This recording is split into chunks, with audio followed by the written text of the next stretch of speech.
Our first case this morning is Waterways Plaza versus Groupe Pacific Management. Good morning. May it please the court. My name is Stephen Ebner. I'm here with Steve Marr. We're both partners at Schutz & Bowen, and we represent the Appellant, Waterways Plaza, LLC. I'd like to reserve 3 minutes for rebuttal.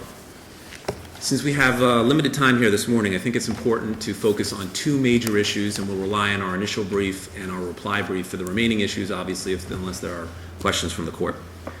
The first major issue is the illegal use of self-help, and the second major issue is that the easement itself cannot be terminated absent our permission. As far as the first issue is concerned, in Florida, self-help is 100% illegal unless there is a specific Florida statute authorizing it.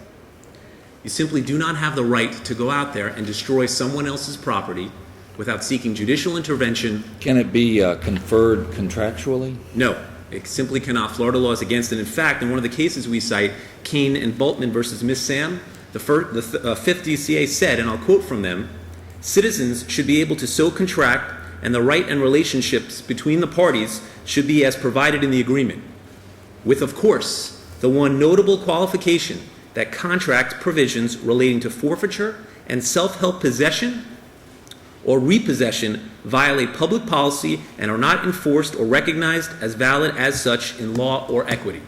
So even if the contract contains it, it is not allowed. Now, we cited many cases on this point, both in the lower court and...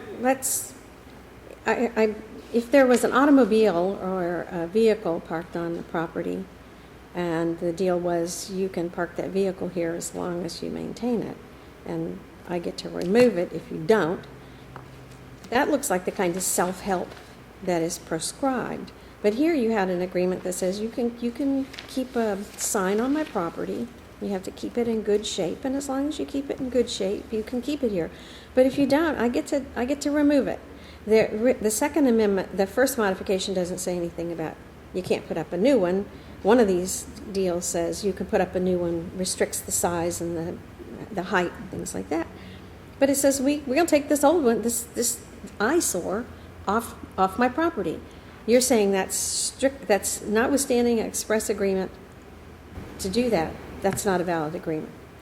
Correct. And there's three reasons for that. First of all, the provision that you're referring to is Section 3.04 of the first modification. That provision, for starters, doesn't actually say you can exercise self-help. What it actually says is under certain conditions the sign can be removed. So for starters, the first threshold issue is that it's like any other contractual remedy. You still need leave of court. But even if you agree... I'm looking at the 1985 modification. Yes, and it says under certain limited circumstances you have the right that you may remove it. It doesn't say without leave of court. It doesn't say you can exercise self-help. But even if it did, which it does not, you still couldn't do it. It would seem to me that if you had to go to court to get it, it would have said, if you violate this, we have the right to go to court and you're going to pay my attorney's fees. These people aren't novices in the art of making contracts. They know what they're doing. They say, if you don't do this, I've got the right to take it down, which leads me to my second question. If that was the entire subject, I see that the first agreement really related to entry, access, to get from across somebody's property from one parcel to another. It only talks about maintaining landscaping of an entryway. That's not the entryway. Well, I'll let you finish. I'm sorry, Your Honor. That dealt with a separate subject, correct? The first agreement? No, Your Honor. Let me first back up to your question about your question about whether or not they can use self-help. For starters, even if the contract says you can use self-help, let's assume that you're right. Self-help said the contract that you can do it. You can't. Dade County versus Dunn, this very court, the third DCA determined that regardless of the outcome, self-help is not permitted. And the reason is we don't believe it. We're not the Wild West here. We don't believe in street vigilante justice. So any contract, even if it explicitly says you can go out there and do it, you cannot unless you have a specific Florida statute that gives you that exception. They cite in their entire brief only 4 cases. Suppose that the easement said the burdened party would keep the property clear of trash. Can't exercise self-help, go out and remove the trash? If they want to exercise it on their own because it's their property and remove the trash, maybe they can. But they cannot terminate our easement without seeking leave of court. That's two different things. First you say you can't help yourself by curing the problem. And that applies to the trash problem as well. In other words, can you say, look, this thing was an eyesore, we're getting it off, I'm getting it off my property because you didn't. That's one thing, that's self-help. The next thing is terminating the easement. Did it terminate your right to put another sign exactly like the other one on the property? Well, there are several questions within that. The first one is, the trash doesn't belong to me, in the example that you gave, okay? Does the easement property totally belong to you, or are there property rights in somebody else? The property rights they also have as well, but the sign itself 100% belongs to me, and the testimony was it belongs to me. So it's not necessarily So fair. if you were putting trash, if you were letting trash accumulate on their property, They can sue me for breach of the contract. but they couldn't clear off the trash. Whether they could or couldn't, I can't necessarily opine on it. I think they could, but that's not the But point isn't here. that self-help? That is the point here. Isn't that self-help? It's not self-help, Your Honor, because it doesn't belong to me. The trash isn't mine. We have a contract that says Let's that. assume for the moment that in mowing the lawn on the entryway and in landscaping, or whatever landscaping you were doing on your property, you piled a trash, you thought it was mulch, and you piled a bunch of trash around this sign. But it was trash. It wasn't just lawn clippings, it was trash. Are you saying that they could not remove the trash from their property without going to get approval from No, Your Honor, you're right. Trash is there, and it's partially their property. We have an easement over it. What they can't do is eliminate our easement and demolish my property. If they want to remove trash on a portion of the property, that's not self-help. Demolishing the sign automatically terminate the easement? No, that's a whole separate issue. That was my second point, is there's no basis in the final judgment is completely wrong on that point. The only section that they're relying on is 3.04 of the first modification. That section doesn't apply because, like I said, you can't exercise self-help. Number two, it was modified by the second modification, but more importantly, even if we ignore everything I just said, and we say they're right on every issue, 3.04 says in limited circumstances, the right to maintain a sign on the easement can be removed, not the easement itself. In their demand letters, they only threatened termination of the right to maintain a sign. What else is there? What other easement were you given other than the right to maintain a sign? Your Honor, in 1984, the easement was created. There was no right to maintain a sign. It wasn't until the following year, in 1985, in which the right to put a sign on the already existing easement was created. So clearly an easement is not the same thing as the sign because it existed well before the sign was allowed. And if you read the actual language, it doesn't say the easement should be terminated. It merely says the right to maintain a sign. I'm looking at the 1984 easement, and it just says it's a non-exclusive easement for maintaining landscaped entryway. Correct. And that's what the parties, two sophisticated parties, entered into a contract allowing an easement, not allowing a sign. A year later, they decided, you know what, on the already existing agreement that we agreed to, we'll let you put a certain sign up that they shared at that point in time. Subsequently, their right to share in it was removed. Was the landscaped easement, was the easement, your obligation to maintain a landscaped entryway terminated as well? No. I'm not saying that it is. They had no right to do it. The only section that they rely on is a section that doesn't authorize it. And more importantly, that section that they're talking about over here, okay, it's contrary to the second modification. It says we have the right in our sole discretion to replace the sign at any point in time. How is that not contrary? Of course it's contrary. And the reason why it's significant is because when the sign in 1985 was allowed, we shared in the sign. They were allowed to advertise there. We had certain rights to maintain it. In 1997, their right to share in the sign was gone. We now have the right in our sole discretion to replace it at any point in time, notwithstanding anything to the contrary in the prior agreements. That's what it says. But more importantly, again, I want to go back to the issue of self-help. No matter what any of this stuff says, what they're asking for is a fundamental change in Florida law. That whatever a contract says, if you believe you're right, it doesn't matter if they're right or they're wrong. They just can't do this. You can't go out there and knock people's property down and then decide later, we'll sort it out later. That's not how the legal system works. And every case that we cite says that. And the cases they cite only talk about I think the real question is, maybe that's not how the legal system works, but you have to ask yourself whether parties can contract to do something and whether this is an illegal contract. If this is illegal, then what have you got? You don't have a deal. What deal do you have if it's illegal? The whole entire contract is not illegal. The provision that allows self-help, which we don't believe even exists, would be illegal. Not the entire easement. Of course not. And the cases say that you can't have that. The cases from this very court, Dade County versus Dunn, which is an easement case. In an easement case, this court decided, regardless of the outcome, so it doesn't make a difference who was right or who's wrong, you can't take the law into your own hands. You're Counsel, not- we've let you go way over your Okay, I'm time. sorry. But we'll still give you a couple of minutes on rebuttal. Thank you.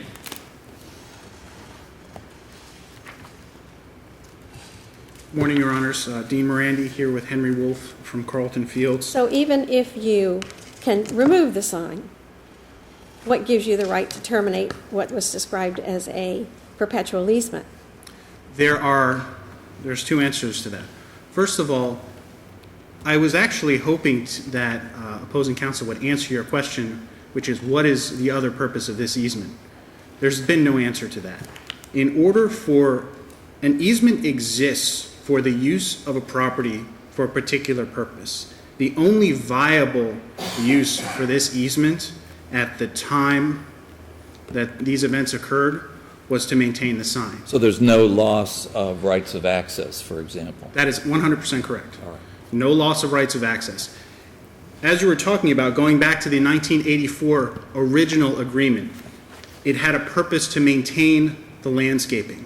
Well, at that time, the property in the area of that landscaping was undeveloped. At the time this occurred, it was a Class A office building. Waterways was not maintaining that property. There was no purpose for an easement to access that property to maintain that area. The only viable purpose for that easement was to maintain that sign. And once they failed to maintain it, Well, you permitted them to have it on your property, so there were two purposes. One, you can have a sign correct? on my property. Yes. Two, you got to take care of it. Correct. And by the express terms of the easement, if you fail to maintain the sign, we get to take it away. Right, but your opposition said that's unlawful, you can't do it, self-help. And That what's your goes answer back to to the that? What's your answer to the Dunn case? Well, the answer to the Dunn case is all we have to do is read the facts. That has absolutely nothing to do with our situation. The Dunn case dealt with property owners wrongfully removing 500 feet of asphalt on a public roadway that had been there for 20 years in direct violation of a Dade County ordinance and a Florida statute saying that people shall not disrupt a public roadway.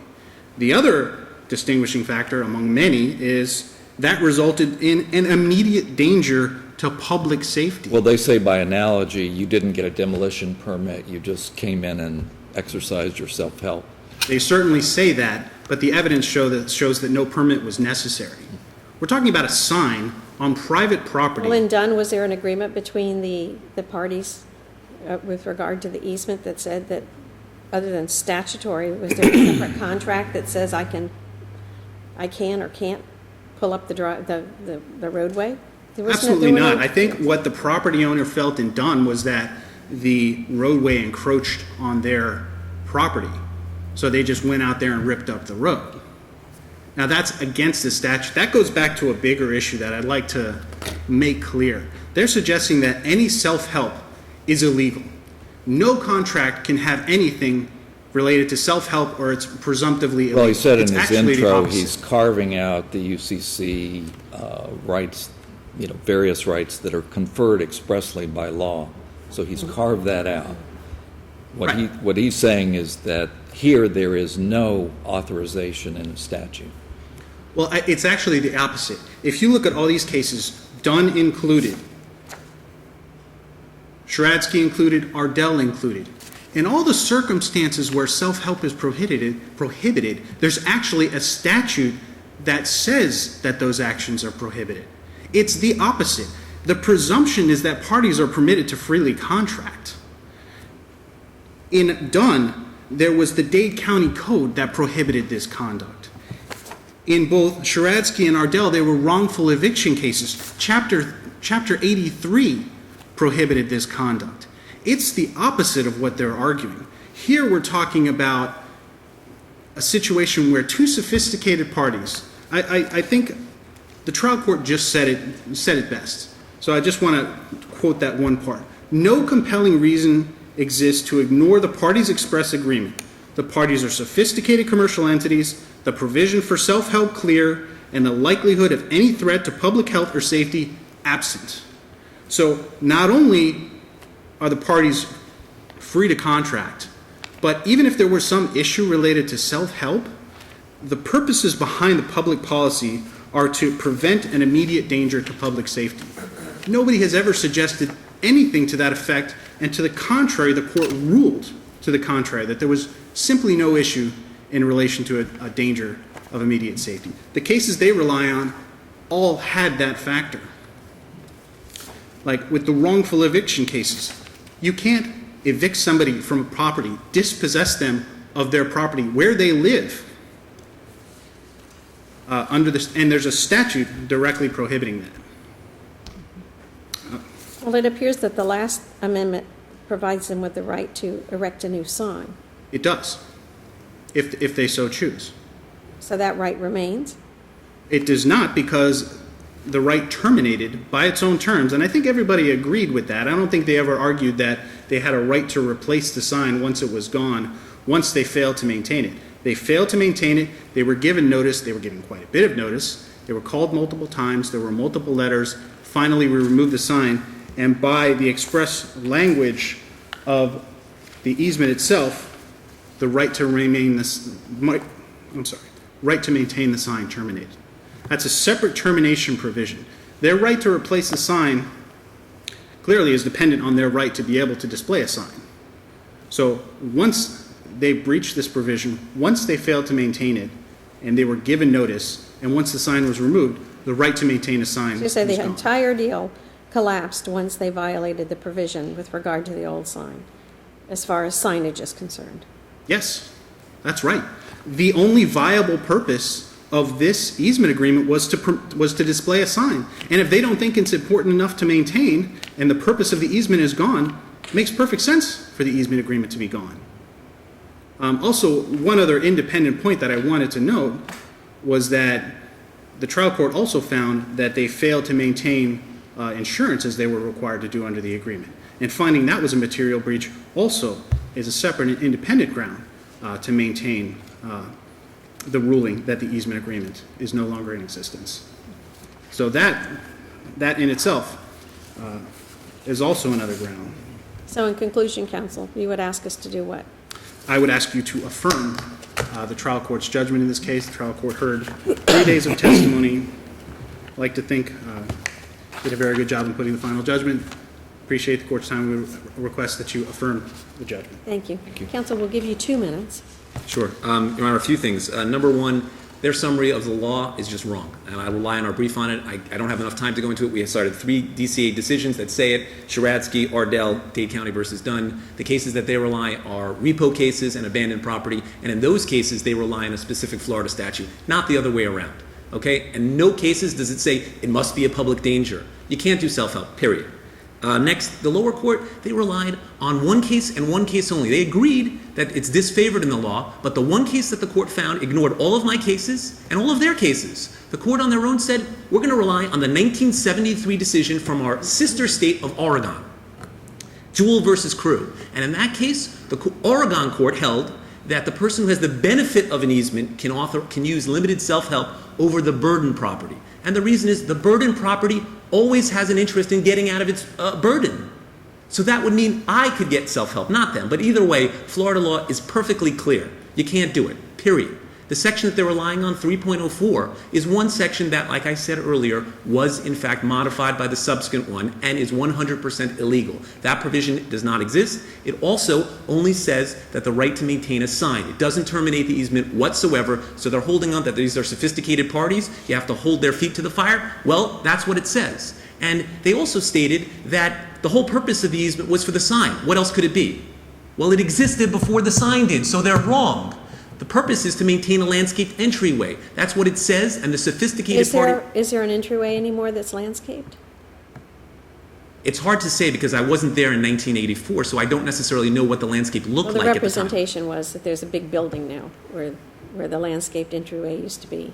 I can't say Is your that client maintaining any entryway onto their property? it was terminated, so we're not doing anything now. It was terminated years ago. Well, before the termination, were they Yes, we have maintaining- testimony that we have Percival Davis, he went out there and he fixed it. They acknowledged that after their demand letters, we tried to fix it. Not the sign, the Yes, he said landscaping. he did landscaping, we pay a landscaper. Landscaping on the sign, I think it was. Wasn't there a planter around the sign? And that was our planter, we maintained that as well, and they admitted that after their demand letters, we tried. So what you have here is, they threatened us because they wanted the sign gone, because it did not advertise their property. That's fact-based, though, isn't it? Okay, you're right, Entirely? but they can't do it, is my point. You're right, it is fact-based, and that's not the area to go down. You're right. So the fact is, though, that you cannot knock someone else's sign, especially after they've attempted to do what their obligations were, and the section that they're relying on doesn't say it. It says first-class condition. They admit that the modification says good repair and Counsel, condition. in conclusion, you would ask us to. Okay, in conclusion, I'd like to end with one quote from this very court in Dunn. It'll take me one sentence. The quote is, from this court in Dunn held that one of the hallmarks of civilization is that persons aggrieved by the conduct of another resort to law for settlement of such grievances rather than resorting to self-help. Thank you very much. Counsel, before you go, I often say, and in conclusion, what would you like to tell us? And people continue on. We understand. Thank you, Your Honor. I would like that the... However, in every other court, when the red light goes on, you sit down. It's nice for us to let you bring it to a conclusion, but I'm often, as I'm sitting here, wondering why. Maybe we need a red light system. So, I'm sorry, Your Honor. I Counsel, apologize if I stood too long. It's just that it's a thought that goes through my mind every time things Okay, continue. well, I'm sorry for that. Zealous advocacy. Thank you both. Thank you.